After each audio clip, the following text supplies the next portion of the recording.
আসসালামু আলাইকুম, সবাই কেমন আছেন? আশা করি সবাই খুব ভালো আছেন। আজকে আমি চলে আসলাম বাংলা মোটর রূপায়ণ সিটি গ্রিন লাউন্সে। অনেক দিন পরে, প্রায় ধরেন 20 দিন পরে আসলাম।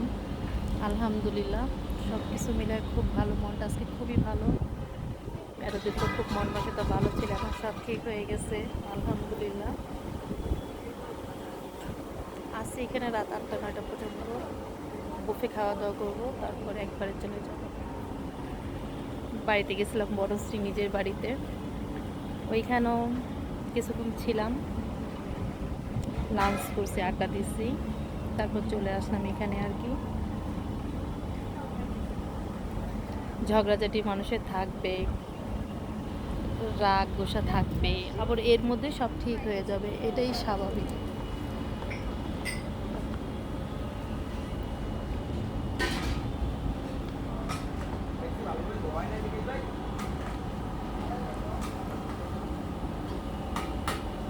এই জায়গাটা আমার খুব পছন্দের, তাই আমি সব সময় আসি।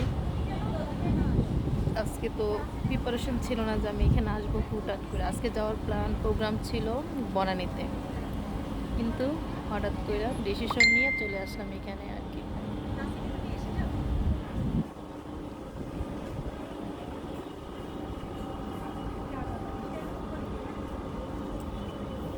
ফ্রেন্ডের সাথে ঝগড়াঝাটি ছিল, মীমাংসা হয়ে গেছে আলহামদুলিল্লাহ। সবাই আমার জন্য দোয়া করবেন, সবাই খুব ভালো থাকবেন। আসসালাম।